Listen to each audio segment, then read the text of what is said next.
along the way. Hello? Fernando, I appreciate you calling. we're going to be thrilled to make you the first pick in the draft here and welcome you to the dark side. Thank you. Can't wait to reward. Hey, Trade. Clint Kubiak, congratulations. Thanks, Coach. How you doing? Hey, I'm great, man. Welcome, man. You can be a captain here, too. I know you've been a captain 3 different times. We need another captain here. What do you think? Whatever you need, Coach. I got it. Hello? Hey, Dalton, John Spytek in Las Vegas. How you doing? How you doing? I'm doing good. How are you? You want to come play with your own teammates, Dukes, in Las Vegas? Coach, you know I do. Hello? Hey, Zeke, Yes, sir. you want to come to Las Vegas, be a Raider? Yes, sir. Let's do it. Hey, Zeke. Coach Kubiak here. How you doing, man? I'm doing good. How you doing, Coach? I'm great. Congratulations. Welcome to the team, man. Appreciate you, Coach. Boy, you Yeah. won't regret it. Appreciate you, Coach. We're excited to have you, man. We need guys that can cover and take the ball away. Are you that guy? Yes, sir. I'm that guy. Yes, sir. 100%. Hey, Trey, John Spytek in Las Vegas. How you doing, my friend? Doing well. How are you? I'm doing good. You want to be a Raider? Yes, sir. All right, man. Well, hey, we're really excited to have you. Love your toughness. Love the way you can play multiple positions in the same game. Yes, sir. I can't wait. Hello? Hey, Mike, John Spytek with the Las Vegas Raiders. You want to be a Raider? I do. Come on. Let's do it. All right. Well, you're in. You're on the dark side. Let's do it, man. Let's do it. We got a great, Come on. plan for you. Billy, this is John Spytek. I'm a GM in Las Vegas. How you doing, my friend? Man, I'm doing good. How about you? Good. You want to get on a team and be a Raider? Hell yeah. Let's go. We need speed. Man, I can't wait, man. We're going to go crazy. Let's go, man. Welcome to the Silver and Black. You did We're great. gonna rock the hell out. I promise. Make sure you keep improving when you get here. You got me? Listen, I got you. Jamad, how you doing, man? I'm doing good, Coach. How you doing? Man, I hope you're as fired up as I am to get you here, brother. Welcome to the dark side, my friend. Let's go! Let's go today! All that matters is today. Stay compressing, man. 3.5 hours, do this together, man. It starts with us, it ends with us. Hey, no fear! Everything we got! Thank you. God bless. Thank you guys for coming. You pushing your teammates and them crying, that tells me, well, in the big moments, that's probably not the guy I want out there with me. Because I want to push them to the point where they're really uncomfortable. Because believe me, the opponents, they're going to push you till you're uncomfortable. And if you're going to break in practice, you're going to break in the game. If you're going to break against me and my voice yelling at you, you're going to break when there's 70,000 fans screaming at you and calling you names. So let's figure it out quick. I want to pressure test you early. If you break, I don't need you anyway. Winning is not a marathon. It's a sprint with no finish line. Everybody is asking if the Raiders made a big mistake promoting Rob Leonard to defensive coordinator. But history proves that this bottom-to-top jump is actually more realistic than you may think. Welcome to Bart, Bay Area Raider Talk. It's your boy Black, the quarterback. And my nizzle for chisel, stizzle, pizzle. What up, man? What up, chat? What's up with the chat? What's up with Yates? Yates, he paid his fare early. He don't be a fare raider. You know what the BART is in the Bay? The BART is like it's a train, like a subway. So we loading it up right now. Hit the like button. That's the fare. Don't be a fare raider. Come on, don't be that. Shout out to Yates for pulling up early for your boys. And Gustav, what's good with you? Yeah, what's that say? Zernick, what's good with you? So, man, we getting into it today. We wondering is the defense. I mean, like a lot of people kind of getting confident about the offense. Like we got Coach Kubiak, but we didn't see Coach Rob, as you call him. I call him Coach Robbie Leonard as an option. So check it out. We got it. He's locked in now. He told us what this game plan is. So we're gonna talk about. Can we go from the bottom, from 32nd to top 5? Jeremy Chin said that this is a top 5 defense, and I think that's a little high myself. I mean, I give that maybe like at least 2 ice cubes, but we're gonna talk about it today because there is a team that did it, and we can kind of see what the blueprint is for that. But first, before we get into that, camp is coming. Camp is like less than 2 weeks away, y'all. It's less than 2 weeks away. So when you are looking at training camp, I want to know, what is it that you guys are actually looking at? What are you guys looking at? What are you looking for? What makes you decide this person should be on the team? This person should start? How do you come to that conclusion? What about you, bro? How do you do it? Oh, well, I look at how they're playing. I look at the penalties. I look at, just like footwork, I don't know, just like that's a real good question because no one's ever really asked me that before. How do I judge talent? It's just, are they making plays when they need to be made? Are they dropping the ball? Are they fumbling? You know what I mean? Just, are they tipping the ball up in the air? You know what I mean?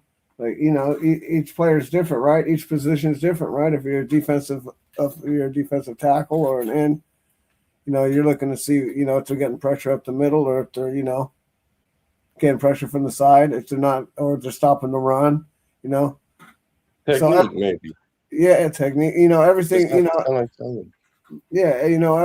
every position's kind of different, but yeah. Like definitely looking at the offensive line, I don't want to be seeing no holding calls and no, false starts. Yeah. I thought about this question today. I added it to the show because I was going to. You didn't even tell me about it. Woo, because I would have been able to think about it.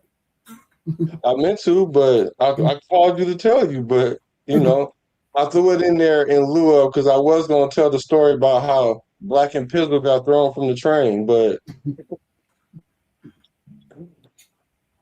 Pistol and Black got thrown off the train. It wasn't a BART train, though. Yeah, but so I wrote down a couple things, and I'm going to talk about this more going into camp because once camp start, I know people are going to start saying whatever it is they're saying, and I'm like, what is the metric that you're using? And I need to know that first before we have intelligent conversations because over here we have intelligent conversations backed up with passion, not passionate conversation like you start with your passion and then you want to try to converse after that or not, Right. Yeah, that ain't what this is. So if you're not, if that's how you are, then you're probably not gonna, like I said, unenroll from this class before if you've been to college, you got a drop date, so it don't affect your transcript. So you can drop the class, no harm, no foul. There's other instructors that teach football Raider 101, So here's a couple of things that I looked at. I jotted down real quick, and I know I had a little time to think about it, and we will talk about this more. I just want to ask you this, and I wanted to ask the chat, what do you guys look for? But me, there's a lot of things like maybe I'm not looking for. Maybe, and I'm gonna add some of the things I am looking for, but I'm not scrutinizing every little thing, like the depth chart, who get more with the ones, what else?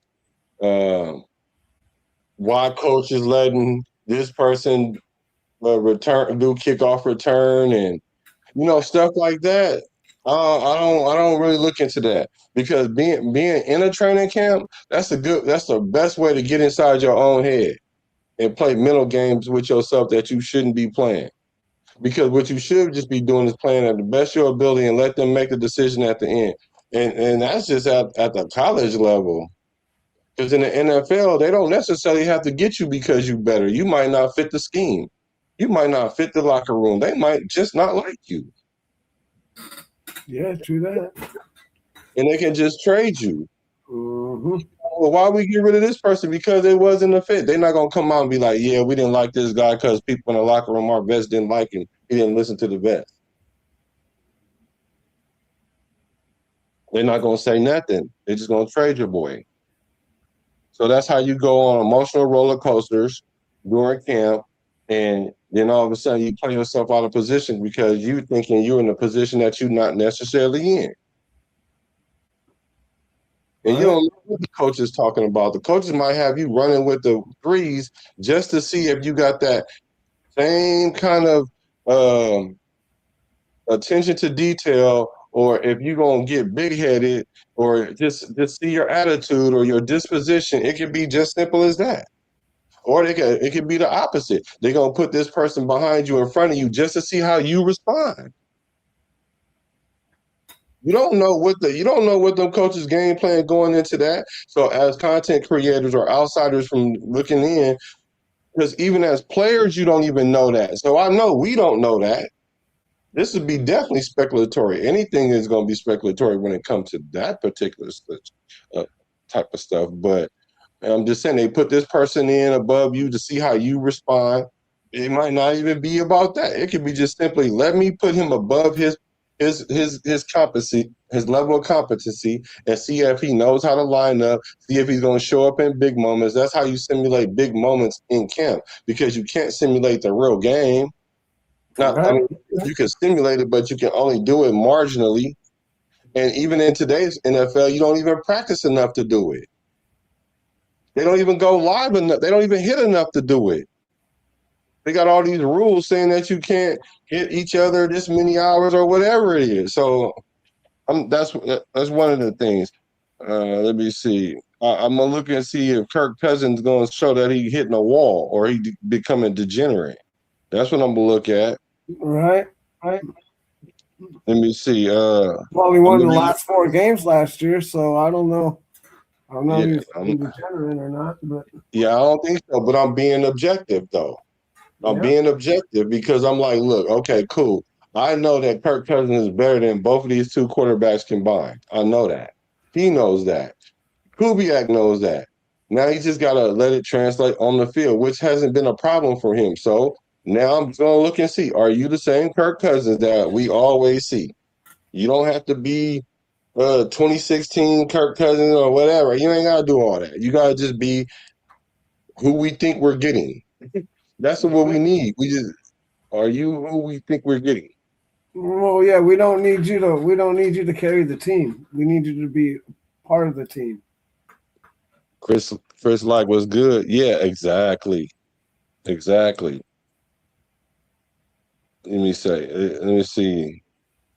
And those are just a couple things. I ain't gonna drop all of them right now, but because I got a few things I want to talk about today. Let's look and see what the chat redditors talk about. Please hit that like button. Hit the you feel me underneath the screen. He said, right, watch those 2 fumbles on each position is different. Let me see, maybe I missed something ahead. Let me see. Our D tackle room horrendous. Our D tackle room is horrendous, especially if we're gonna try to run some similar to what the Seattle run. That multiple odd front with the light box only works when you have 2 top 10 D tackles like Seattle got. That's the only time. But I do agree with you for the most part. Weber, what's up with you? Attitude to start with, then discipline and effort are next on Frankie's list. That's a pretty choice list, sweet and to the point, like not hard to decipher. That's what usually coaches come in and tell you something very simple. We need you to do this. Just like do your job. It's so simple. Do your job. 3 words. Actually, it's do your effing job.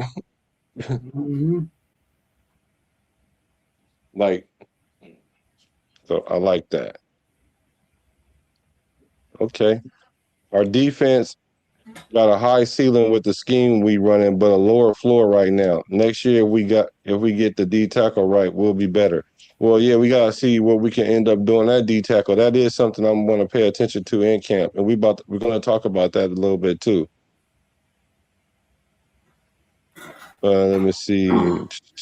Cousins is better than Gino or Uncle Rico. Absolutely. I agree. That's Uncle Rico. So, are you concerned about the Rob Leonard defense? Give me 1 to 4 ice cubes. Fizzle, you know how it works. If you're barely concerned about it, it's 1 ice cube. But if you like, man, Man, woo. I'm 3 cubes in. I'm 3 cubes. You 3 cubes? 3, maybe Okay. even 3.5. Ooh. 3.5. Yeah, I'm 3.5. You're gonna have to see a lot. And I guess the D tackle is a place of concern for you, it sounds like. And also it is. huh? You know it is. Yeah, because you're determined to stop the run. And if we're gonna run a 3-4, then how are we gonna do it? So chat We're gonna Raider. do it with Lakatasi or whatever his name is, dude. That dude is big as hell. 370 pounds. He's a beast. That's what we're grooming him for. That's what we're hoping. So we're hoping he can make it by that time. That's what we're hoping. Okay, y'all. And Jeremy Chin said top 5 defense. Just put in the chat. You don't have to put actual ice cubes. Put the number 1 cube or 4 if you don't believe what he's talking about at all. 3, like Pizzle said, 2 is kind of see it, but I don't believe it. I mean, 1, 2, or 3. So what do you think about that, Pizzle? Can they make top 5? Is it likely? The likelihood of making top 5. The likelihood, not if it's possible, but what's the likelihood? The likelihood is very slim. Very slim. I mean, like I said earlier, depend. Like we could have had that last year. Who knows? But we wouldn't have known because they were on the field the whole time. Like right. So even if we had a top 5 defense, it wouldn't have been a top 5 defense because they were on the field for too long. And when they're on the field for too long, they get tired, just like anybody else. So, excuse me. So I think if the offensive line steps up and we're able to run the ball, we're able to keep them off the field, we're actually able to get ahead on the turnovers instead of being behind on the turnovers the whole time, right? And the defense is able and the offense is able to take advantage of these defensive plays that we hopefully make, right? Because we weren't able to do anything with those turnovers last year, really. And so, you go out and get an interception or a fumble, and then you come back in 4 plays later. It's kind of demeaning. No, ain't no kinda to it. It is. It's kind of demeaning. So top 5 is a little high for me. I think I'm how many ice cubes you give that? Oh, like probably like 40, right? No, I'm gonna give it I'll entertain 3. I'll entertain 3. You'll entertain the 3? Yeah, I'll entertain the 3. Webb said, even if you think that you are top 5, you probably shouldn't say it outside the locker room for the first time someone gets 4 ice cubes. That's Jeremy Chin that said that. 4 ice cubes. I'm with you on that one. I'm 4 ice cubes on that one too. Actually, I want to pour the whole tray in there because he shouldn't have said it outside the locker room for sure. You definitely could say it to your guys. And to your point, Pizzle, this is what I've been trying to express to people for the last couple of years. Like, our defense is better than what is rated. Like, we had a middle tier defense. It's the offenses that were holding them down. In 23, 24, we had like a 15th ranked defense. That's right in the middle. That's right in the middle. But we had Gardner Minshew and Garoppolo. So we had AOC. Don't forget the AOC. Yeah, you're right. And AOC. And we barely had an offense. And then last year was just a shit show. That's all that was. And that wasn't even indicative to how good the offense was because they were better than what they showed. But consequently, the defense was at least middle tier, and it dropped down because the offense, like you said, they get a turnover. They actually was getting turnovers this year a little bit, timely turnovers, and then we'll turn it right back over. Like, how did that happen? Or 4 plays later, we kicking it again. Like, what the heck is going on? So top 10. So top 10, I can entertain that a little better. Top 10. Can entertain that because I think we could be a middle tier defense just because, and then we can fight our way to top 10 or 11 or 12. What I think I said earlier in this year, I think it's going to be a top 12 defense. I think I said that earlier in the year, top 12 defense. I think I said top 15. I think I said top 17 or something, somewhere right around. Yeah. I think So you guys in the chat, what's the likelihood of us top 10? I'm going to say I'll go 2 ice cubes with that.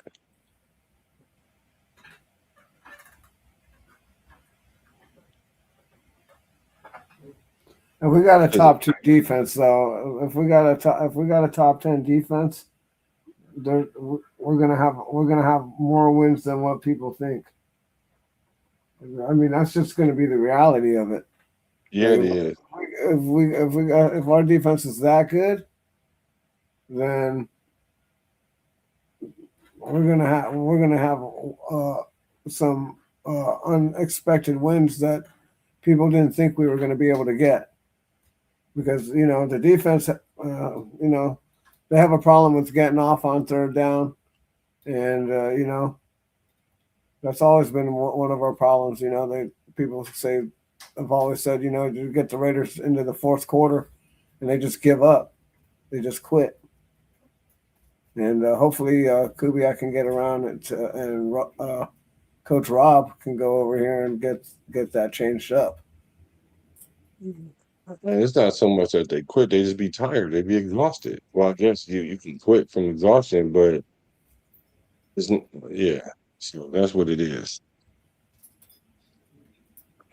Webb say, Pizzle, your loyalty is showing. I don't know. I'm not sure how I want to take that. I don't know what you. I kind of want to ask though. Do you know what he mean? If you know, it don't matter what I think. Yeah, I don't know what he means by that, but it is what it is. It's a good thing though, right? Yeah. What were our defense last year? Last year our defense was last, I think. Zay said, I think on passing downs and third down we'll be better. I agree. But the first and second down, they're going to be running the ball on us heavy. And they're going to get stopped heavy because we got a run-stopping defense. They might want to not try that. We might not want to try that. They might not want to try that. If I was going to build a defense, I'd build a defense really to stop the run. Because if you make people one-dimensional, then they only have to throw the ball, then it's pretty much the game is over. Yeah. You said you were being very diplomatic with the 3 cubes. Right. So a team that went from worst to first or first-ish is Jesse Minter's team with the Chargers. So I was like, oh, interesting. Because you know what they say about Minter or whatnot. And this is what was the rundown on the Chargers. He said the defense turnaround with the Chargers was built with a modern, highly adaptable philosophy instead of relying on a rigid personnel-dependent playbook. He implemented a modular hybrid scheme that transformed how the team played. The primary catalyst for the turnaround included the scheme and simulated pressure. He introduced a unique interchangeable system, often compared to a slot machine, where different front seven alignments, blitz packages, and coverages could be mixed and matched. Okay, and we see that a lot with the Chargers. They bring a bunch of people at the line of scrimmage, and you don't know who's going to drop off, and you don't know who's coming. And they do that to confuse the quarterback and the O-line. Mm-hmm. So versus you line up 4 guys down there, and they just waiting for you to snap it. 3 linebackers behind them. You know what I'm saying? 2 safeties behind them, and they just standing there while the quarterback looking to see if anybody will move or if it's zone or man. Let's see. He said, rather than relying on high-risk, heavy blitzing, he utilized simulated pressures, showing pressure with 5 or 6 guys at the line of scrimmage, but only rushing 4 while dropping defenders into unexpected coverage lanes. This kept opposing quarterbacks guessing without exposing the Chargers secondary deep downfield, which is good because when you have safeties, well, like if we were to implement something like that, when you have safeties and you don't want to put a bunch of pressure on them, then you got to kind of muddy up the water first so that way you can buy them some time.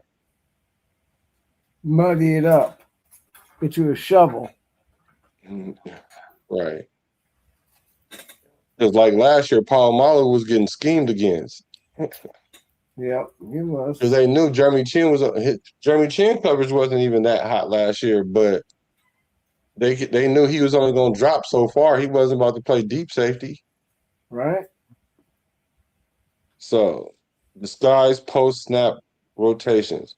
Under the previous regime, the Chargers' defensive intentions were often easy for quarterbacks to read before the snap.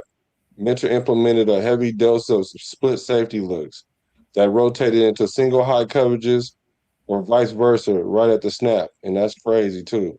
This post-snap movement eliminated the explosive chunk plays that had plagued the team in 2023. So you want to avoid the big plays. So you show one coverage and you back into another. Or it looked like it's about to be single high and you think, okay, cool, this route should be able to get open. But then when you snap the ball and God forbid you do a play action and you take your eyes off the defense and then look back up and that single, you thought you saw single high, now it's cover two. Right. Now in your mind, you got to process the thing that you thought was going to be open is not going to be open. So what's the next read? All while you got these dudes running at you, and you only got like about 3 seconds to do all this. 2.5, 3 seconds. Yep. Yeah, and it's going to be less than. Yeah, you're right, because once you do the play action, so that's how they were able to help the defense on the back end is by disguising the coverage.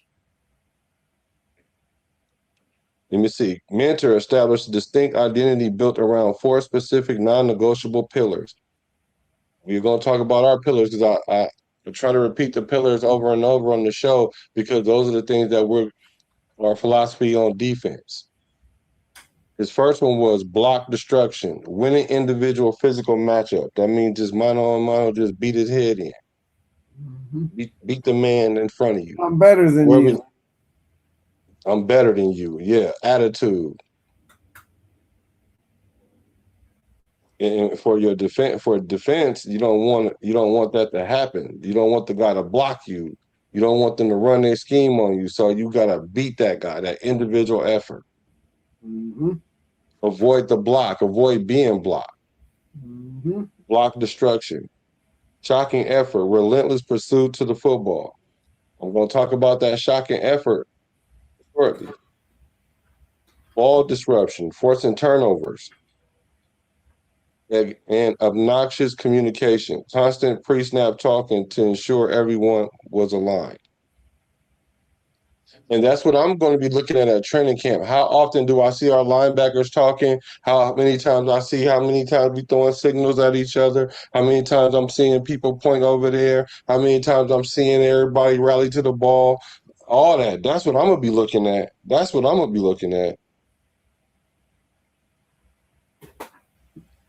So, by simplifying the language of a highly complex system, Mentor allows stars like Khalil Mack, Joey Bosa, Derwin James to play faster, more instinctively, resulting in one of the most efficient defensive turnarounds in recent history. So, how does that translate to our defense? What do you expect from our defense? Our defense we switch to 3-4 to confuse the quarterback. We're stressing communication, which is one of the pillars, right? We're stressing communications. We have 3 pillars of our own. There's takeaways, stop the run, no big plays.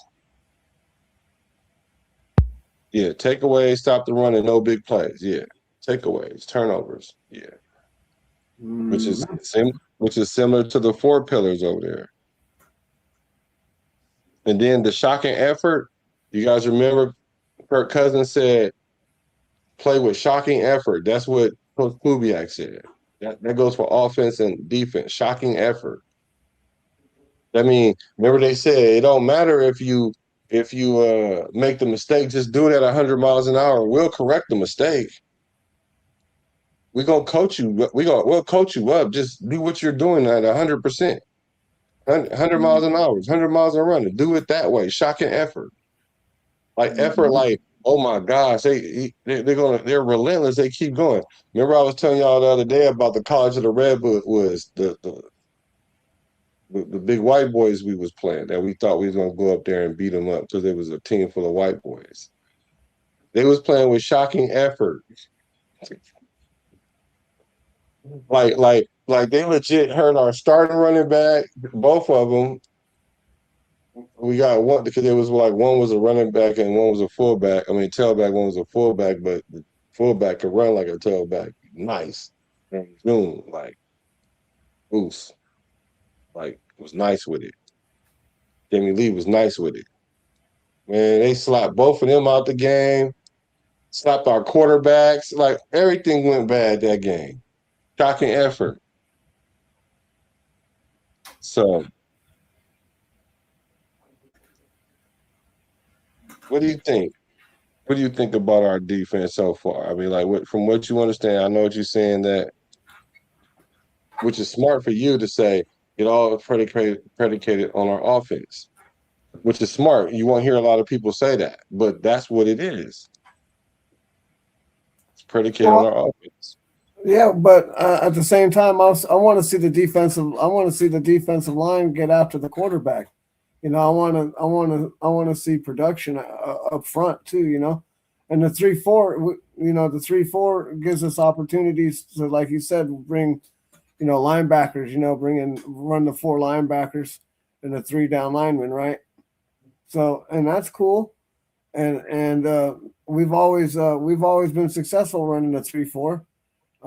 So it's not a problem for me. But, you know, we're only going to be in that 3-4, like you said, a certain amount of time, whether it be 30 or 40% or 15%, I don't know. But, you know, we're also going to be running a nickel. And we're also going to probably be running, you know, some nickel robber, or, you know, we're probably going to be running the 4-3 too. We're going to be running all different kinds of things, right? I mean, but it's not just running them, it's about scheming, right? So we're going to see what, you know, he talks about scheming and all this stuff. So we're going to see what he can do. I'm a little hesitant, but we'll see. We'll see. We'll see when the season starts, because we're not going to see anything, you know, during preseason. He's not going to bring nothing serious in preseason, and nor should he. Right, nor should he. Right. I mean, it's just base 3-4 and base, you know, offense too. They're a pro offense. They're not doing nothing special. Yeah, for sure. I agree. Let me see. How many different teams did Kirk Cousins achieve 4,000-yard mark? Redskins and Minnesota. If they would have let him play in Atlanta, he'd have did it there too. Hopefully he can come over and put 4,000 yards up here. And then we'd be exactly. I was about to say, we gonna let him do it though. I was just about to say that. We gonna let him do it though. Yep. We gonna let him do it for sure. Ray, what's good with you, brethren? Zay is he's a little pessimistic because of the way our scheme is. He says no one really runs 3-4 anymore, which it's just a variation. It's a base defense, right? You're gonna put wrinkles in it and everything. Yeah. And sometimes you're gonna bring 5, sometimes you're gonna bring 4. I doubt if you ever just bring 2. Not consistently. I mean, it might be times you might do that. And I do get everybody's preservation about the D tackle. So the thing about the D tackles that we have, this is what I believe this is what they're looking for. What is it that you do? What is it that you do well? So when we put you in the game, we need you to do that. We don't need you to try to take on the double team if that ain't who you with, if that's not who you are. If we put you in, we need a sack, it's because we need a sack. Go in there and try to get the sack, man. Don't go in there and try to take on the double team. So you can. We're not gonna scheme you like that. Just don't do it. And if we are lacking in that area, we slap Lucky Tassi in there, and they still running up the middle like that. Then it is what it is. They got to run through the middle of the field. They don't want to run through the middle of the field all game long. That's where they're gonna have to run at. That's the weakness right there. So they're gonna have to run up the middle all game long. You think our linebackers are just gonna have that? Like Kobe Dean gonna get hurt that way. Keep running up the middle because he's just gonna come and missile you. Like he's just gonna come running in there and just hitting you. They're gonna start putting Chin in there and Paul Malu and all them in there. Y'all can run up the middle if y'all want to. Keep running up the middle. Just keep running up the middle. I'd rather y'all keep running up the middle than y'all throwing the ball all over the field. We guessing what you trying to do. I'd rather them do that. Me personally, because I don't think teams have the heart to do that all game long. I don't. The Chargers do. The Chargers do. And that's why they running backs be hurt.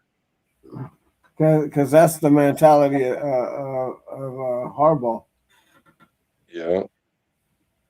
So, but I want to know if you guys don't agree with top 10, top 5, what is the ranking that will make you satisfied? Like at the end of the year, if you saw a ranking and you'd be like, oh, that was cool. What number is that? Let me know what y'all think about that. What number is that? So, who would you consider the leaders on defense? Well, that's a good question. Obviously, one would be Maxx Crosby, right? You would have to think that'd be a thunk.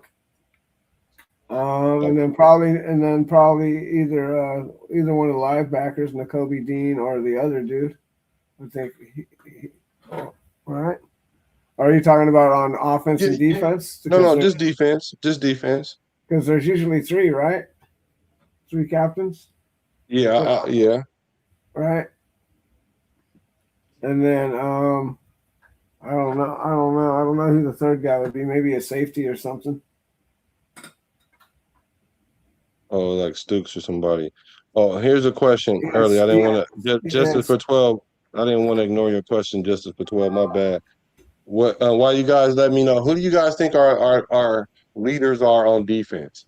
Stooks will be one for sure. Oh, that was what? Not. Oh, that wasn't your question. Somebody asked our record or something like that. I thought I saw that.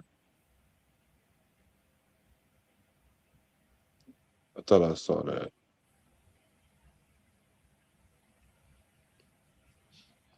What I think the record going to be, and I saw somebody else say like 10-7.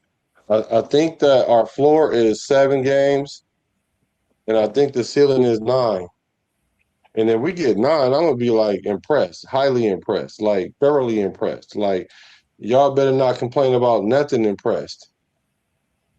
Like shut up, impressed. No, Mendoza ain't playing impressed. Right. Like that's how impressed you should be.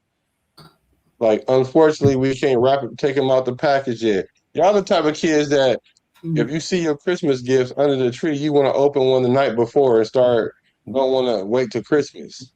No, I always got one the night before, but that's cool too. Yeah, I know we made that a tradition, but when we were little, it wasn't no thing. It got like that when we got older.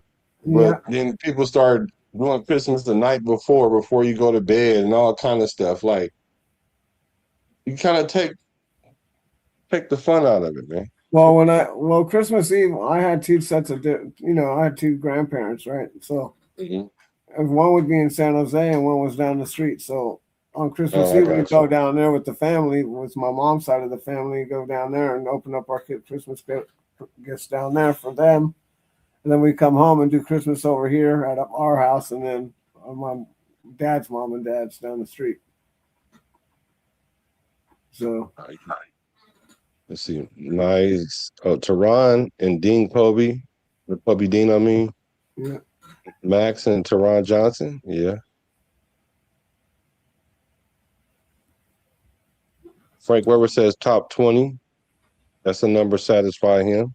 Top 15 would be contention worthy. Yep. Zay say probably in the 20s. If Mendoza doesn't play, he'll be a rookie until he does. Facts. That's smart. Smart thinking. Yeah. Somebody, hold on. I hope you subscribe to the channel because I like smart people. I hope you subscribe to the channel. Yeah. What do you mean, like Jordan Love? Whoever plays the mic better be one of those leaders. Yeah. Yeah, I Do you think Jeremiah McCoy can become one of those leaders? Well, Stukes is going to definitely become one of those leaders. We were just talking about him, but yeah. McCoy, if he can stay healthy and he's really that true number one talent that everybody claims that he is, yeah, I can see him getting the captain a C on his shirt too. I don't know. And even if he's not a first year captain, yeah, eventually he probably will be if his leg holds up. He can be a leader. So, what do you guys think his chances of being a day one starter? And let me throw this on the back of that is not only just a day one starter. I want to know. Yeah, I want to know first. Give me two numbers. What are the chances he's a day one starter in percentage, and what are the percentages that he could be the CB1, cornerback one, CB1? Is he CB1 or more like CB4? Well, we haven't seen him really play yet, so I can't really give you that number. Let's say if he doesn't get in, and he's not injured, and he plays up to his standard. I'm with you because and the reason why I'm asking is because I've seen that the projection is that he could even come in and be better than Stokes year one. And I thought that was a little high because if he is that guy, because when I hear things, I say, okay, let's assume that's true. If he is that guy, he is essentially a micro version of a Charles Woodson for us then. Yeah. If he can just come in and be the best cornerback that we have, just come in and be the best cornerback, no matter who on the roster, that's Charles Woodson-ish. Yep. And if he's Charles Woodson-ish, then I expect a Pro Bowl first season, or especially nowadays, because Pro Bowl was actually you had to really earn the Pro Bowl back when he was a Pro Bowler. Like now, Shador was a Pro Bowler, so he's fighting for a job. So that just shows you how watered down that is. So he should be able to be a Pro Bowler first year then. So here's the final question. Do you think this is a legitimate question. Do you think Jamal McCoy, disregarding injury, knock on wood if you're with me, can be a Pro Bowl corner year one? I want to hear that in the chat. Do you think McCoy could be a Pro Bowl corner year one? I give it about a 60-40, maybe 70-30. I mean, if he doesn't get hurt, yeah, because they're going to test him as a rookie. That's what you do. All right. But if he ends up coming out and he's handles himself and he gets interceptions or deflections or comes up with big plays, then they'll leave him alone. But first, they'll leave him alone. But first you got to show that you can handle yourself.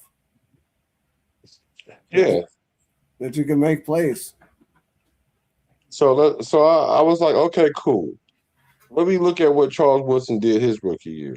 Yeah, let's see what C-Dub did. He did pretty good his first year. That's what C-Dub did, yeah. Well, actually, he got turf toe. He had turf toe, so not very good.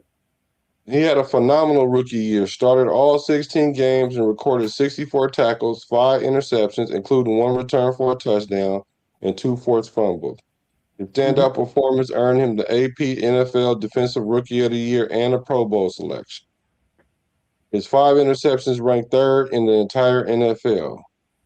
So, as a true rookie corner is incredibly rare because the position usually requires years to master, meaning the coaches, players, and voters recognize he wasn't just great for a rookie, he was an elite NFL cornerback right out the gate. So if he can go from whatever he had on the depth chart to cornerback 1 in year 1, I expect that to be a Pro Bowl year out of your boy. Is that unreasonable?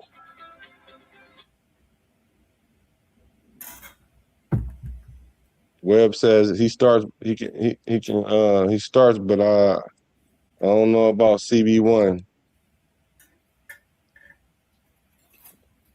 If McCoy is healthy, he could be cornerback 1. He's the most sound and technical corner we got and he ain't even played yet.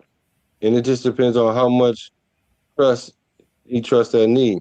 If he plays scary and hesitant, he gonna be bad. Okay, but he been out a year, and that will apply too if he had just the ACL. If he just blew out his ACL, right? That same comment still applies. Depends on how confident he is. Let's assume that he's highly confident that he's going to be okay because he's motivated to go out there and be the best because of his position. He's a high-level athlete. He's paying for a contract. He more than anybody because he's the one got a ticking time bomb in his knee, basically, or the sands of an hourglass just pouring out because we don't know. And I know in our brain when we think about the injury, it's like you're playing with the injury all the time, but he might not be feeling the injury like that. No, it's just if, knock on wood, if you're with me, if he were to get hit the wrong way or sprain it or something, it might cause complications or whatnot. Assuming all that don't happen though, he sat out a year already. So my question is, it's going to take him some time because they're going to test him. Not only are they going to test him, they test him at the NFL level. He's not coming back a year off and then going back into college. Nope. He's going into the league. So that year off, he's already going to have a level of rust. But now the rust that you have, you're being thrown into the NFL to the point where we believe that he could start. And if not start, not only start, but be the best cornerback in our cornerback room. Now, I watched him a little bit. I don't know. I got to look at it. I had to deep dive because people were saying he otherworldly. And I'm like, okay, well then so the Charles Woodson comp shouldn't be that far off. I get Charles Woodson won the Heisman, but yeah, but it doesn't have to be a point for point match. It's like he's the best corner in the league. I mean, in college, arguably. So he should be at least in the stratosphere somewhere. Somewhere, you would hope. Yeah. Scrappy was good. Titans will win Super Bowl. Yeah. Yeah. Yeah. I agree. Been past time. If he playing free and fast, we're the best corner we got. Yeah. I could see that. He said, give the McCoy kid a little bit of time. I agree, to get his sea legs back. That's a good way to put it. Then maybe we're talking number one or Pro Bowl. Speculating on a Pro Bowl, as you pointed out, don't mean jack.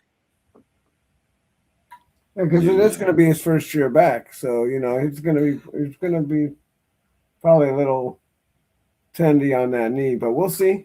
And like I said, you know that they're going to test him, right? Sure. You know that they're definitely going to test him. They're going to go right at him, bro. They hope he blow a gasket right there on the field. Yep, they do. So they can score a touchdown. You ain't never lied. Yeah. And then is he going to be out there playing tentative, not like Ginger on his knees? I'm talking about not as aggressive. Yeah. That'll get you hurt. That's what I'm talking about.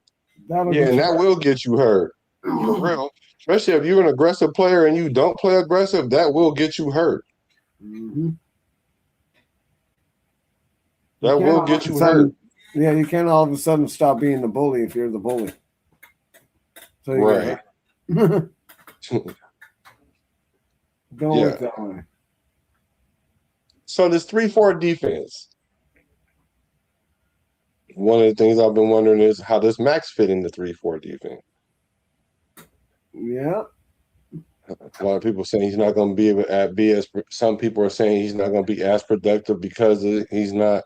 He's going to. They have him lined up as linebacker, and he's going to have to. If he's playing linebacker, then he's going to have to go into coverage, and I don't think they're going to use him like that. He's going to line up like that, but they'll have somebody else to take care of where he's supposed to drop back to. Trust me. That's the scheme. What I think will happen is, they might let him line up, right, inside, and then have the linebacker on the outside where he normally would be. So they might move him inside to the inside position, but I don't know. I don't know what they'll do. I mean, that's what we're going to wait and see. Yeah. So I think with this front seven, it causes confusion. Like you said, you can line them up here, you can line them up there, you can line them up anywhere. Yeah, and then scheming to get open. Yeah. So all that creates confusion on the quarterback, and that keeps him on his toes. Stay on my toes. Stay on my toes. Yeah. Make your quarterback stay on his toes. So, however, it's not a foreign concept for him to play in the 3-4. Did we know or do we remember? Because I didn't. That Maxx played in the 3-4 under Patrick Graham. Patrick Graham first year, 22. Yeah, that good. When Patrick Graham first arrived as D quarter in 22, the Raiders actually operated out of a base 3-4 system. Crosby occasionally played as a stand-up outside linebacker or a wider aligned edge rusher. Mm-hmm. He had 0 production drop. In 22, he was one of his best years of his career. He had 12.5 sacks and led the NFL with 22 tackles for loss. Well, there you go. So what do you guys say about that stat? How do you guys feel about that stat? That was then, and this is now. We'll see. Oh, yeah. That's what it is? Yeah. You like that little childhood fucking yeah. nursery rhyme about that? That's why I said you can take them here, you can take them there, you can take them anywhere. Sam, I am.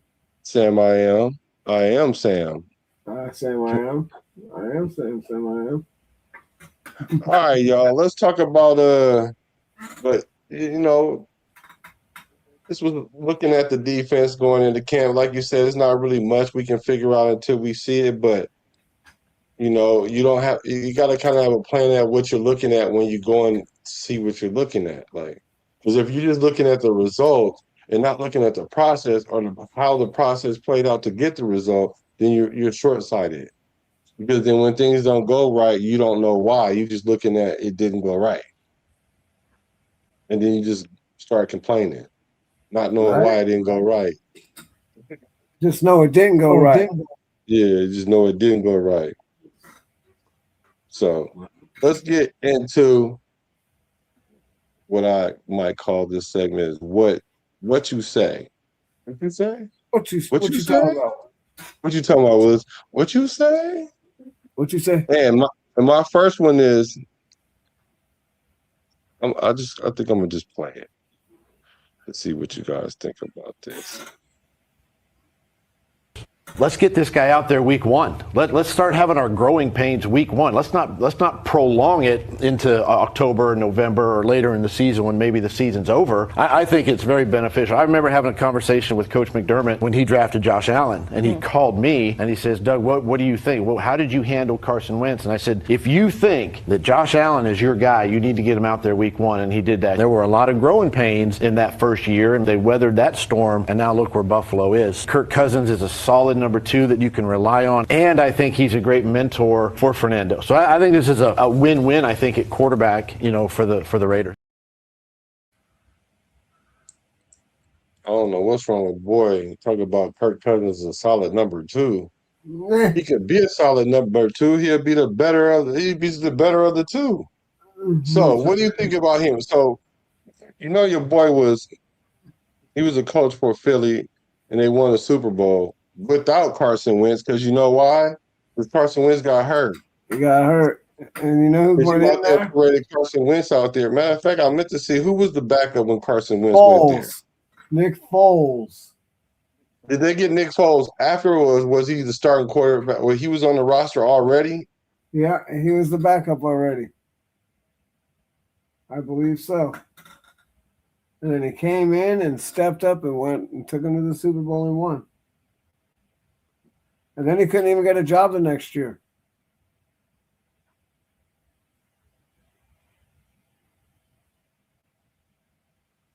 That could happen to AOC.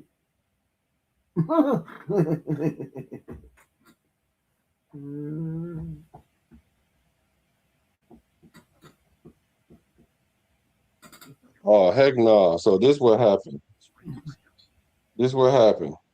See, this is why you gotta be careful when you listen to these guys. Because for one, Mendoza's not a good number two. He's a better number one. And that's the same thing they tried to do to him last year, and then end up getting Penix hurt again because he's injury prone. And then the starting the backup had a winning record, and the starter did not. Because the coach is thinking like this. And then Carson Wentz, when he went there, Chase Daniel, I think he got a podcast. He does a pretty good podcast too. He was the primary backup. Sam Bradford was there, but then he got traded. So they didn't have nobody. Nick Foles didn't come into week 14. After he blew his leg out. Okay. Yeah. Yep, after he blew his leg out, right. So really the only reason why this guy is a household name, because I'm not saying he's not a good coach, because he got the roller coaster syndrome. Because he went to Jacksonville and they didn't let him mess up Sunshine career down there. They got him up out of there. So I'm not listening to what he's saying. So what you talking about, Willis? What you talking about, Willis? I get what he said for sure. I get what he said. 4 ice cubes. You need to get up out of here with that one. You definitely need to get up out of here with that. What about you? Yeah, I'm with you. I'm with you on that. I think he's a little rambunctious about what he's talking about over there. He's rambunctious. He's a little rambunctious over there. I think that I think Kirk Cousins, they did him wrong last year. And like you said, you put the rookie in, the rookie gets hurt. Now what? How long is he hurt for? Is he going to be able? And then now his confidence is shot. Give him a minute. He's still going to be a rookie in year 2, like you said. Yeah. Your rookie year don't go away because you still haven't played yet. You're just waiting to be a rookie. You redshirted. Right. And so, Sure you go out and get a Fernando Mendoza rookie card right now, but that don't mean he's a rookie. Woo. So he chose Carson Wentz to come in. And Carson Wentz had a respectable 7-9 season though when he came in. He did. See, he threw for 37, almost 3,800 yards, 16 touchdowns, 14 interceptions. People say that's bad now. Did that. Well, he did. That's when the RPO offense first came out. Remember? Yeah. He was doing that RPO offense. No one else was really doing it yet. Yeah. That was even before the tush push. Yeah. But usually the standard is just have more touchdowns than interceptions if it's 1-to-1. For sure. Right. And considering as bad as our offense was, and Geno Smith still went plus in the touchdown category, that's how I know it wasn't all him. Like not even majority of him. He fought all of that. Had he been a younger quarterback, that could have destroyed his career. Like a year like last year. Oh yeah. Might be lucky. Y'all should be happy AOC didn't play last year. Because had he would have came in and stunk it up and he went 2-7 the year before that. If he would have came in and only won one game and got hurt, his career he wouldn't even have no value. Well, He barely got value right now. That's what I'm saying. In his best case scenario. So let me think. Let me see what my boy record was when he was done, because he was having issues. His overall record. Oh, He didn't even have a 500. No, this guy right here. Oh, I was going to say Wentz Pedersen. Wentz didn't even. He's a backup now. He ain't even a starter. I don't think. Yeah, no, he ain't. Which is crazy. So his career didn't even really play out well. So I don't even know why. Yeah, because he got that hurt knee. That hurt knee. Just then he came back and he just shit the bed, bro. Second year he shit the bed or whatever. And then his contract was up and they got rid of him. Yep, and now he's been reduced. But anyway, Pedersen is not a 500 coach. So 4 ice cubes for me, bro. Yeah, I got that on chill mode too. Yeah. Put mine All on. right. Let's see. This is who are the most emotional, delusional fans? Like the toxic fans. I know you guys seen Maxx Crosby talked about that. He talked about the most toxic fans. I want to know who's the most delusional, most emotional, damaged fans. So I want you guys to name who you would say those teams are. And I know I said, Max, go in the house. Don't, because you're saying the wrong things. You said the right thing this time. So.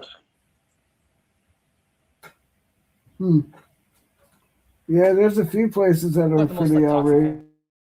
Who got the most toxic fan base, you would say? I think the Chargers, low key. What? Chargers do, because they got a smaller fan base. They started in San Diego, so it's more, they're not really an LA team. They're not from LA. So their fans feel like they need to be louder because they don't have don't have numbers like us. So they're real toxic. And I respect it though, because if it pisses me off, that means they're probably doing a pretty good job of talking shit. And they don't stop. But fuck the Chargers and fuck all those teams.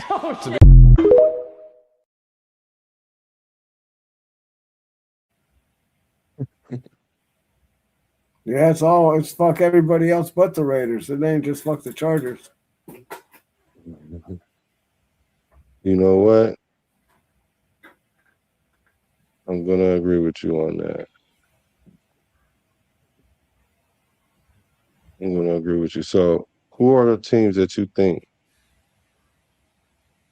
out there that's just the most toxic or the most delusional, the most, I would say, the Niner fans? They're the most fair-weathered, front-running, thinking that they Super Bowl bound every year. They get 10 wins, they for sure think they're winning the Super Bowl every time. And then as soon as they lose, you don't even see the color red in the Bay Area. But when they win it, everybody got red on, even some Raider fans. Oh, that's grimy. Yeah, because see, now I'm starting to see things for what they really are instead of what I thought they were. Now I know what it really is. Ooh. So running gold. There's so many of them. And then when they lose, they disappear. So I'm gonna start with the Niner fans, and then I think even Dallas is them fans. And mind you, none of these teams would have won since Michael Jackson did halftime show at the Super Bowl. Been a long year.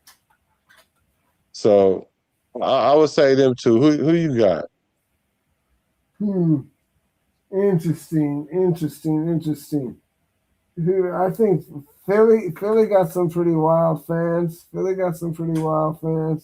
For sure. The Jets, they're another one of those small organizations.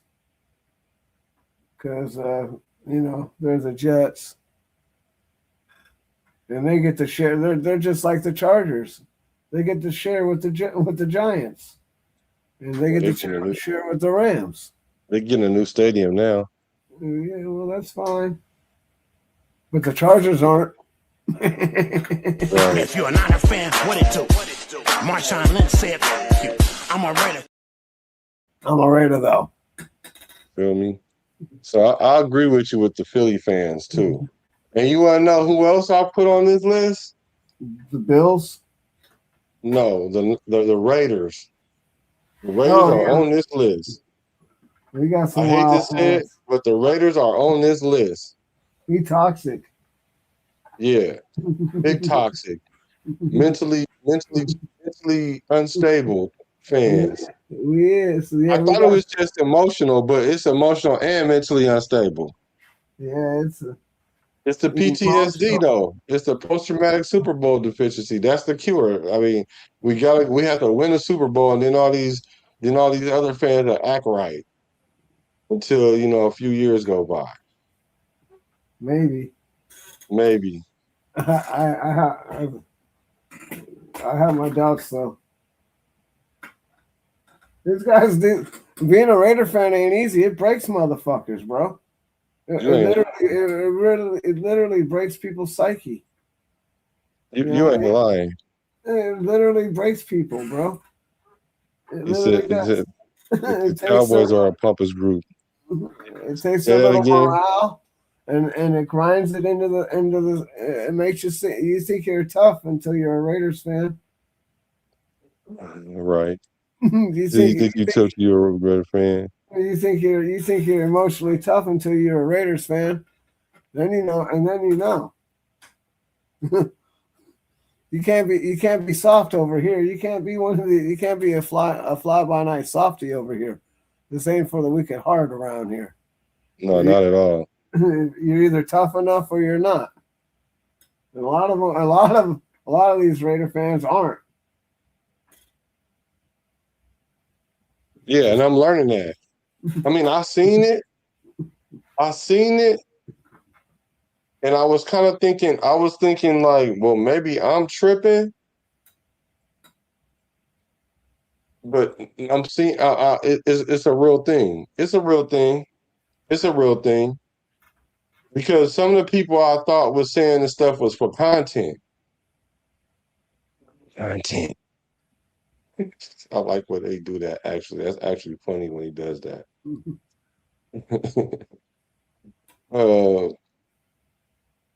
But they really think like that.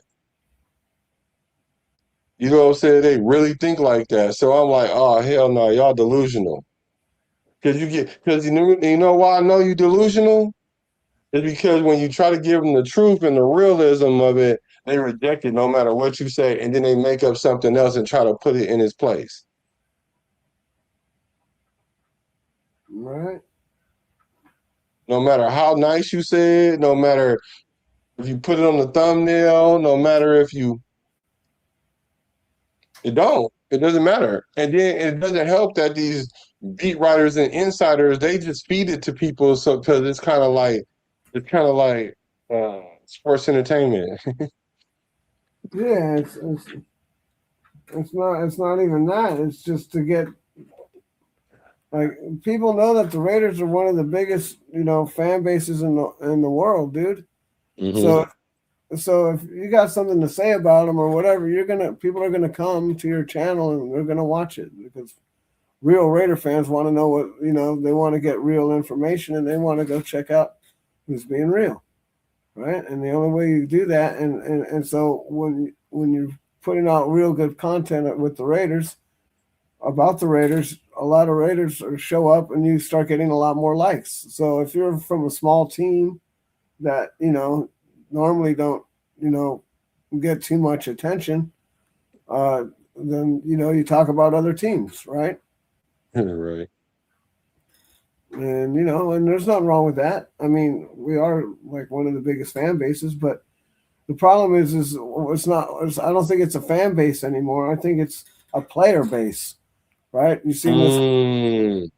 It's a player base, right? So people are going to come over here, right? Are they Mendoza fans now, or are they Raider fans? Because right. You know what I'm saying? Because we had all the Derek Carr fans leave, right? When Derek Carr left, all the Derek Carr fans left. right? So are you a real Raiders fan or are you a players fan? Right. I'm with you on that.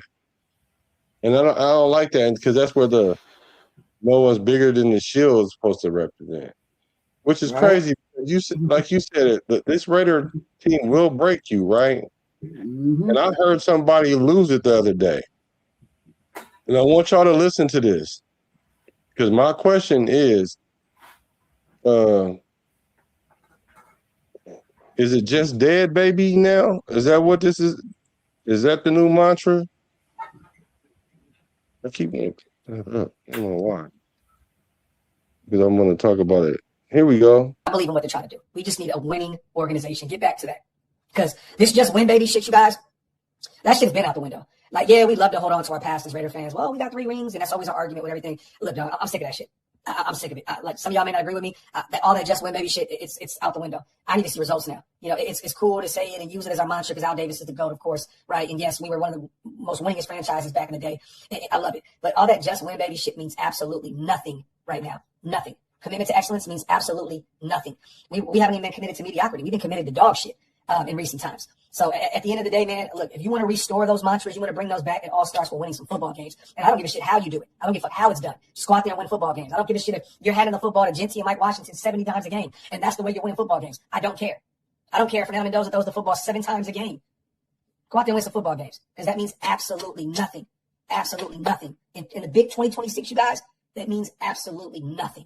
And I believe that Fernando can be that guy that can restore those 2 meanings. And hopefully, man, we can bring those back and have something to be proud about. Because, again, it's been a rough few decades as being a diehard Raider fan, man. So, you know, we'll see. Hey.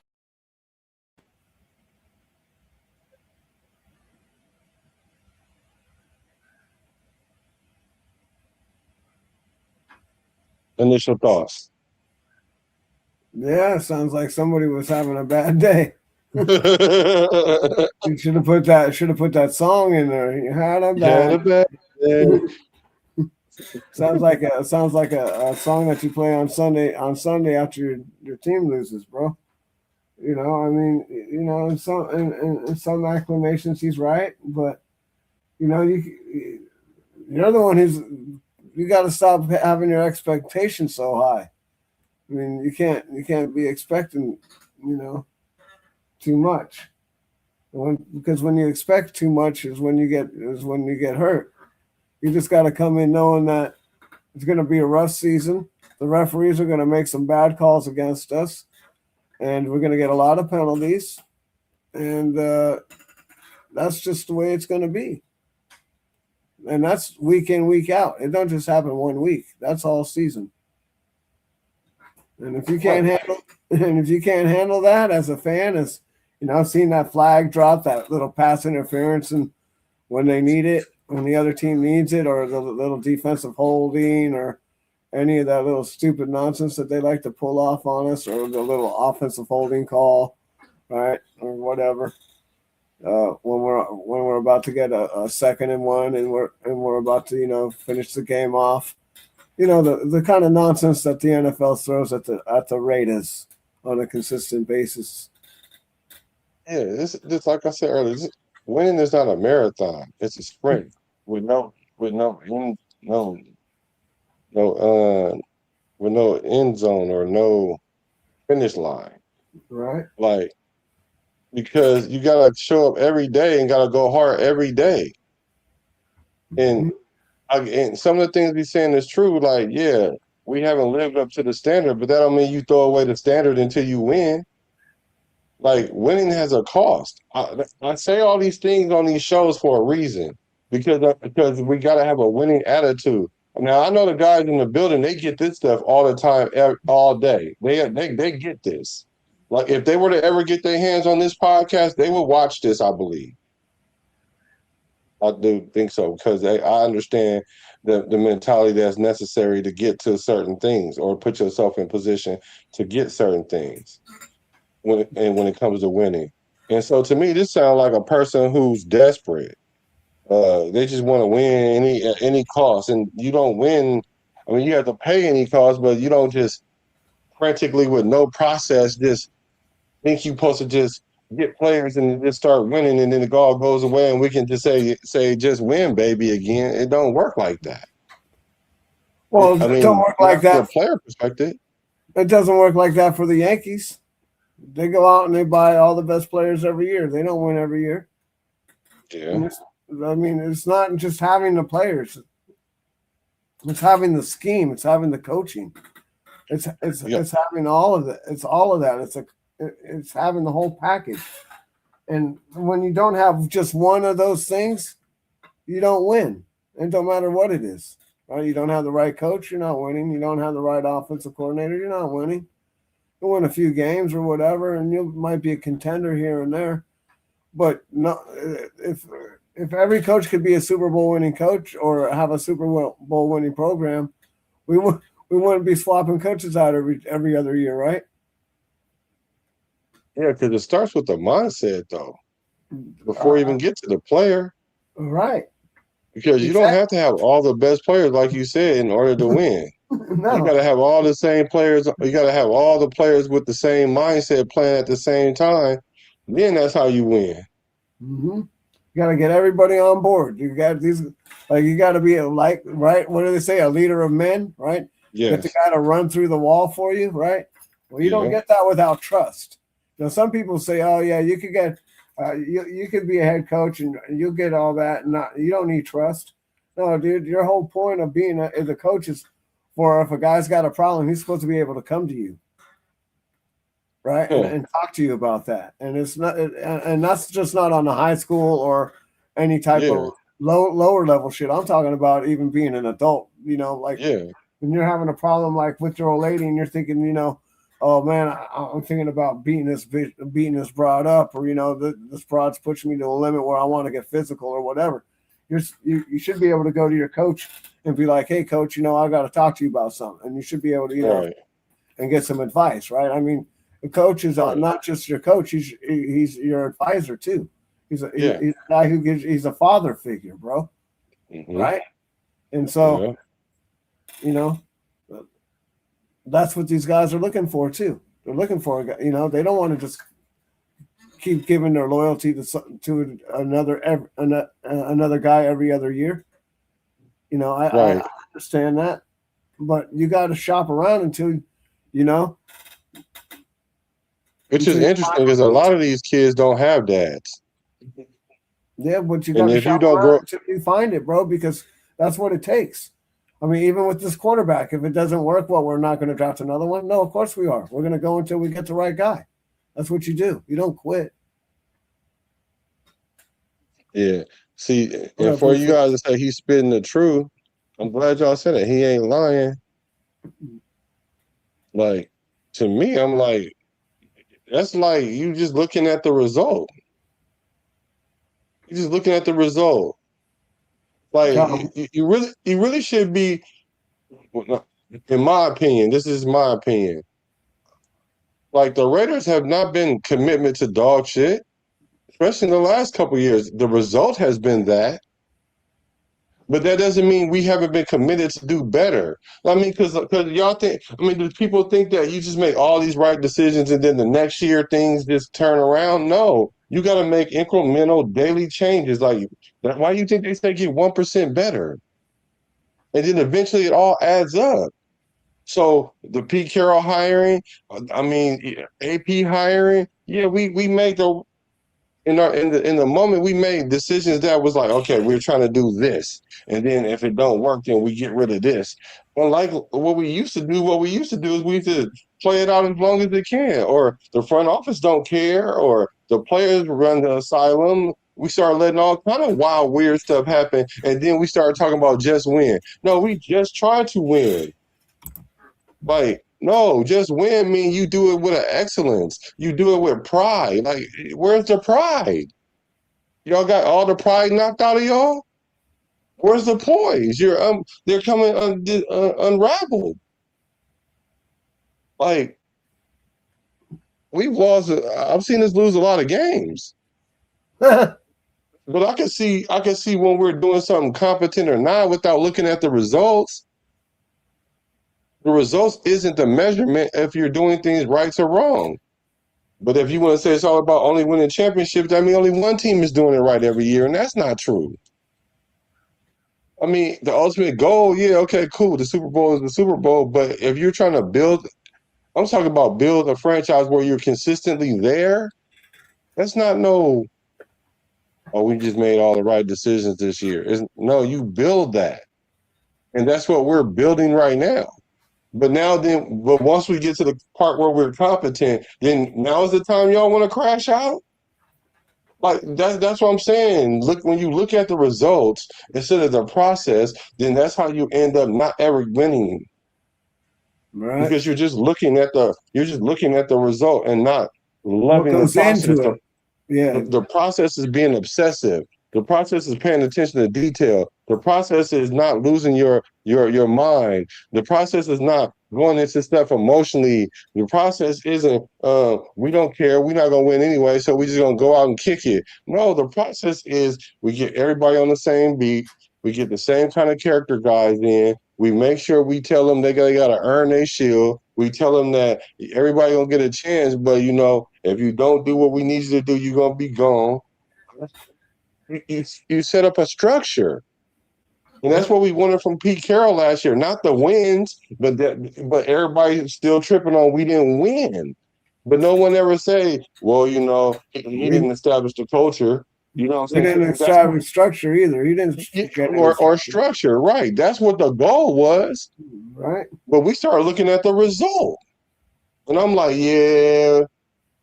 And that's how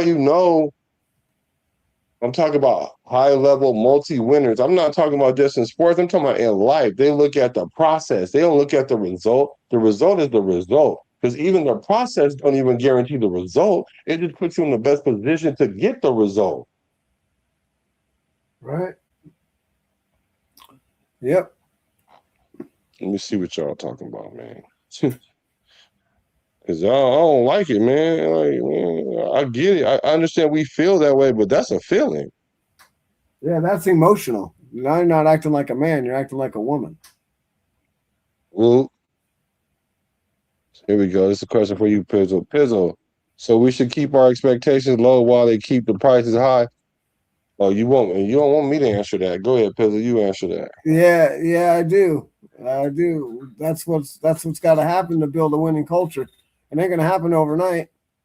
If it happened overnight, we would have won last year with Pete Carroll, right? So it's not gonna happen overnight. You're building a legacy. You're building a multi Super Bowl winning team. It's not built overnight. This ain't even the squad that he wants right now. This is just the beginning of building the squad, right? You can't kick all 94 players off of the team and go get 94 new players, right? So you get rid of the ones that aren't going to fit your system, and then the ones that you got question marks with is who you're going to run with this year. And then next year, when we go into the draft and we go into free agency, we'll build a roster more of what Kubiak wants this roster to look like. Like, this ain't going to be the roster for the next 3 to 5 years. Like, it's going to be evolving. Not building a roster like that. Now, he's not trying to do it from the player up. He's doing it from the top down. Yeah. And that starts with process, the culture. He's establishing the process and the culture. The process is you're going to come in here. It's going to be work. You're going to learn. You're going to get developed, and you're going to play hard. And you're going to play with the old Raider way. Commitment to excellence. They told you this is what we're doing, but we're crashing out with the most competent coaching staff that we've had in a long time. So no, don't keep your expectations low. You should keep your expectation, period. Forget your expectation anyway. You should be looking at, okay, are we building culture? Are we creating a process? Okay. Are we making competent decisions? Are we making competent decisions? Okay, now let's put that product on the field and see how it translates. Okay? So we only got 4 wins here. So what we need to tweak to turn that into 6 or 8, because I felt like we were a little better than that. You know what I'm saying? Where we win 6 games, like, okay, cool. We were twice as better than last year. See, this is why you don't look at the result first. You let the result be the result, and then you go and do the analytics on it. So then next year, when you have a full training camp again, then you can in a draft, then you can build your roster. Because you like, okay, cool. We definitely needed a D tackle this year, y'all. Dang, we was really trying it. We needed a D tackle. The receivers didn't even pan out the way we wanted them to. So we're gonna go ahead and get a D tackle and a wide receiver in the early rounds. Oh, who came a free agent? Yeah, throw the bag at him. You know, that's how you do that. Like, it's a process. And so don't look at the wins and loss. But now, if you want to do that as a fan, though, because I'm looking at it as a player and a GM, if you want to do that as a fan, at least be realistic. Just be realistic. Be realistic. And then now you got a destination that people want to even come to right now. That's the other thing. Before you didn't even have even with Pete Carroll, nobody wanted to come here. Now you got a destination where people want to come to. Right? So you're paying extra just to get people to even want to come over here and play. So that's coming to an end because people want, if we start winning and start setting up a winning culture, you know, people are going to want to come over here because they're going to want to win Super Bowls. That's what this whole thing is about. But in order to win Super Bowls, you got to set it all up. It just don't happen overnight. You don't. You're right. It takes Cheryl years. And Chip Kelly should be committed, right? It's going to take a minimum of 3 years, I think, minimum. The first 2 and maybe even 3 is going to be build out the roster, but we should start really winning and hit the playoffs in year 3. At least that would be my plan. If we plan. do it in year 2, we're ahead of schedule. I agree. Yeah. I agree. Because we really won't get a real look at what we're working with until like middle of next year. I mean, not next year, a full season, and then the middle of the following season, though. Yep. Yeah, no, I know. You said next season. I know what next season is. We're coming into this season right now. Yeah. Because once you fix whatever discrepancy you have, right, now you need to see, okay, cool. We won 6 games. All right, cool. We think we fixed it. We might can win 8 or 9 games. And if it rings true, keep doing what you're doing. But if it don't, then you got to be like, we need to make some roster changes or we ain't going to be around that long. Yep. And then he going to go to another squad and go crazy. Yeah. Let this process play it.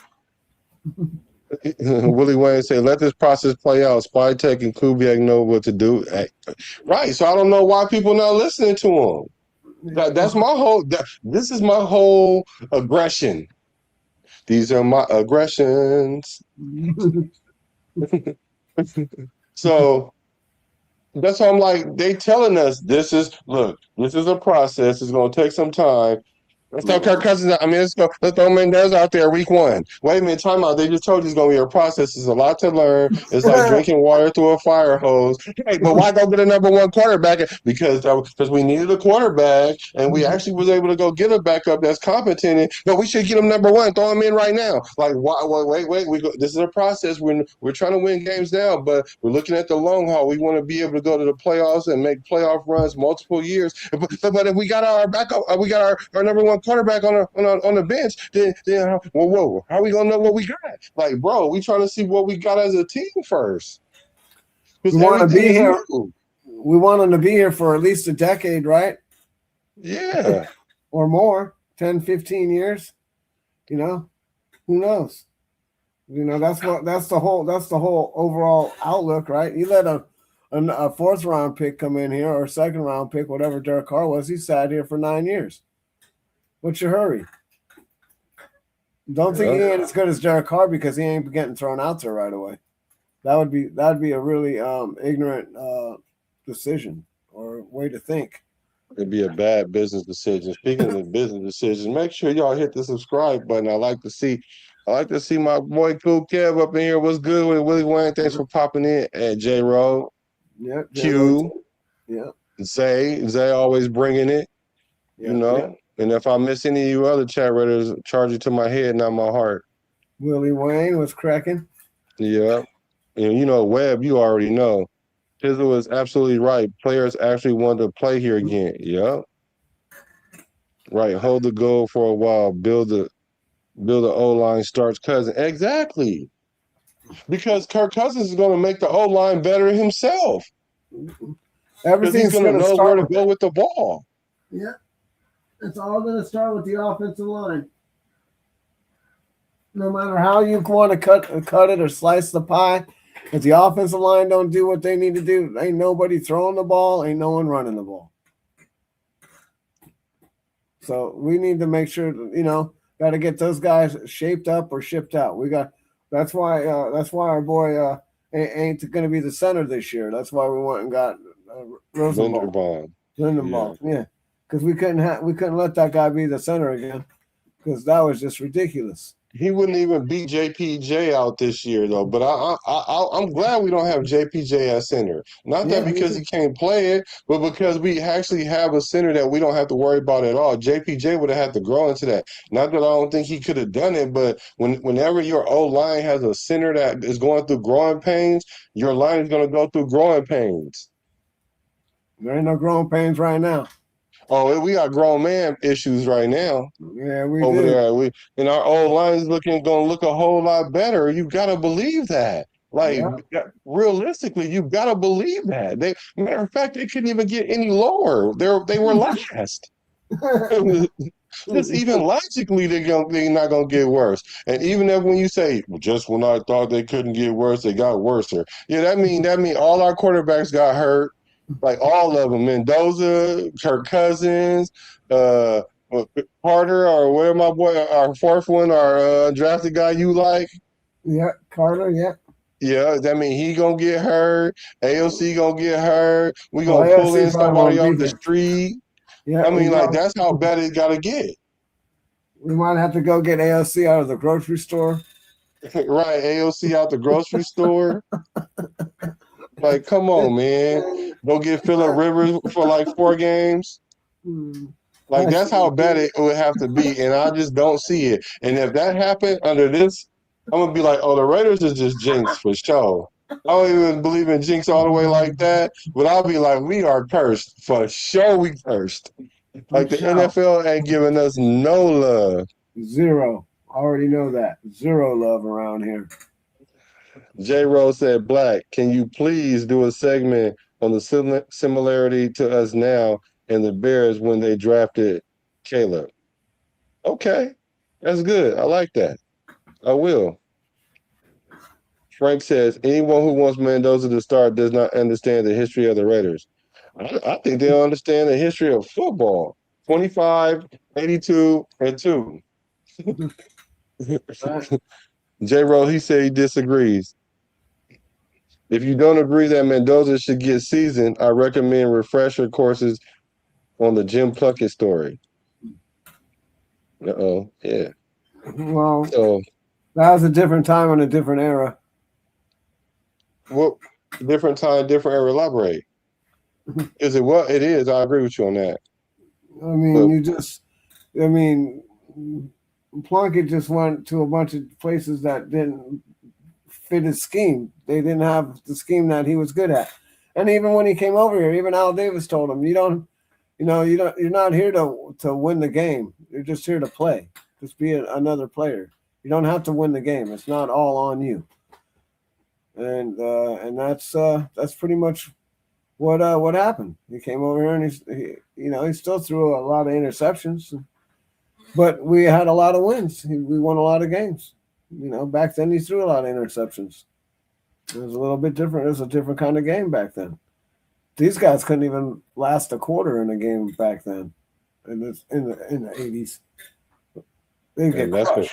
That's kind of what Brady is saying. He didn't come out and kind of said that in so many words. And the thing about it is, Plunkett was not the number 1 pick overall. Let me just say, even when I said 25, 82, and 2, I brought this stat to the Raider Nation. And shout out to Webb, because I did see him put that number in the chat, but I didn't see it till after because I actually saw it after I did the live and go back through the comments to make sure I didn't miss something or something I'll address next show. And he actually mentioned that. So I'm not acting like I'm just the brainiac of the group, but I'm just saying like 25, 82, and 2 should tell you everything you know. And should they not start Caleb or should they not stop Jaden? Yeah, well, Jaden got hurt the second year. Now he's the only quarterback from Stanford to win the Heisman Trophy, in case you didn't know that. And I know all of this stuff that you're telling me, but the problem was is that when he got drafted to the Patriots or whoever he went to first, I believe it was the Patriots. Yeah, Patriots they didn't know how to use him. They didn't have the right offense over there. They didn't have what they needed to win with him, right? And neither did the Niners, because I know he went to the Niners too. Yeah. But when he came over to Oakland, we had running game. We had Marcus Allen. We didn't need him to throw the ball 40 times a game. So he'd run the ball, and the defense would keep the games close, and we'd pull out wins. Yeah. So history dictates a lot. And Jaden Daniels got injured. So now a player with his skill set, right? He comes into the league. The league is behind him because he got a skill set that they haven't defended yet, right? They need a whole offseason to catch up with him. Mm-hmm. Like I said, it used to take a full offseason to catch up with players. Now you can catch up with players in 2 or 3 weeks, maybe like half a season. Like if you really, really kind of got like a high level skill, but let's just say a full year to stay ahead of the curve. This is how you avoid that sophomore slump as a quarterback. And then because once you go in that slump, now you got to fight the NFL instead of the league fighting you. So now Jaden Daniels come in year one up here, offseason go by. Now he's injured, got injured for the whole year. Now let's just say he's even right now. He's no longer ahead of the curve. So now, who's better at this point? Him off of an injury, or is the NFL scheme better?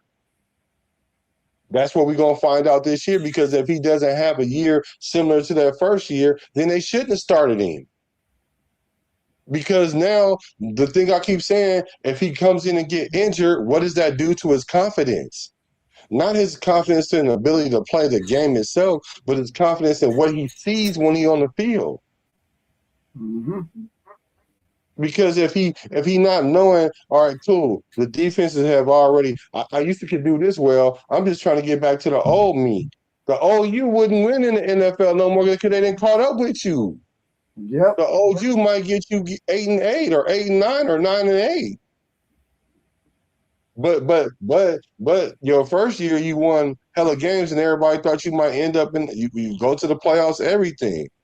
That team is not the same team as the team coming in this year. Them is almost 3 different teams now. You got that team that year, the team last year without them, and now this new team. It's like 3 different teams. I'm almost done, bro. Let me just make sure I get some of these good comments. And I like the back and forth in there, what you guys talking about, Plunkett. But you got to study the history, because if you don't study the history, then you're doomed to repeat it. 25, 82, and 2, man. I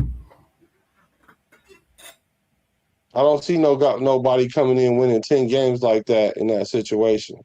When that's not nowhere near the norm. That's an outlier. That would be an outlier. You guys are expecting Mendoza to come in and be the outlier. When a lot of y'all was saying that in any other draft, he wouldn't even be number 1 overall. Yeah, in this year or in last year's or next year's draft, he would be the 3rd or 4th one. We're not in those drafts. We're in this draft. Yeah. And for people that are relying on Arch Manning to come out next year, I'm pretty sure you might be disappointed to figure out that he's going to probably stay his senior year too, because that's what do. Yeah, that's what they do. The Mannings stay all 4 years because they want to get that 36. They want to get those games under their belt, because he didn't come in and start right away over there at Texas. He sat the bench for I think his rookie year. Yeah. So he's going to probably be staying that his 4th year over there. So I wouldn't be relying on him coming out next year. And you know what Caleb's saving grace is? Because his first year wasn't hot either. No, it's Ben Johnson. Exactly. So that's why I do like the question is because Mendoza has Kubiak. So that's similar. It's similar, but the difference is Kubiak is going to sit Mendoza because he don't have to start him. The question is, who did Caleb come in and take job? Did he take? Agent Bajent? Yeah, I don't know. They didn't have nobody. Exactly. They had to start him. And if you ain't got to start him, don't. I don't understand. It's just that simple. If you don't have to start him, don't. You don't have to start him. Yep. It's just that simple. It's not complicated. Don't take my word. Take Kubiak's word. And Tom Brady's word. And Tom Brady's word, right? So why are y'all not why y'all saying y'all trust them, but y'all not listening to them? That's like when your parents tell you don't go out there and do certain things. You trust them, but you go outside and do that certain thing. But then you expect them to come bail you out once you get in trouble and say a thing. You hear Jimmy? You don't listen to Jimmy. Not my dad. My dad, for sure. If I did something that he told me don't do, I might as well don't even call him. Yeah. Find my way up out that thing. That's how you end up with character. That's how you end up with grit.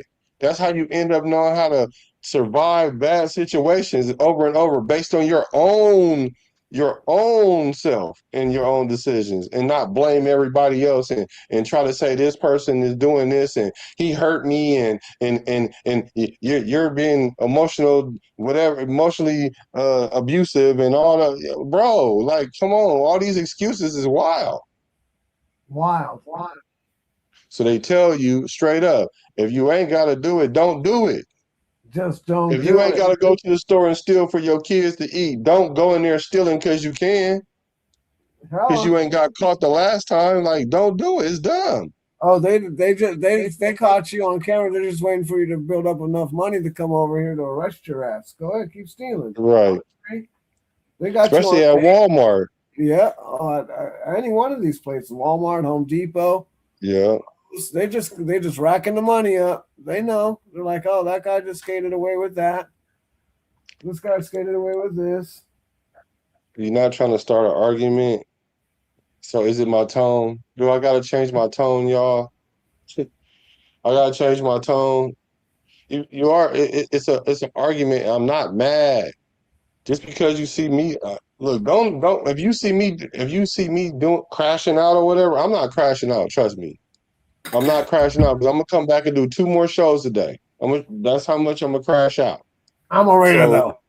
So just know that, hey, the blueprint is set for the defense, y'all. For the top tier defense, it's there. The Coach Robbie has the pieces to build it. We just gotta see what he gonna do. What do y'all think? Are y'all buying the hype about the defense, or are you still worried about the first year? Let me know in the comments below, because we want to thank y'all for hacking. We want to thank y'all for hacking into the show. Mm-hmm. We always appreciate the love. We also appreciate the loyalty.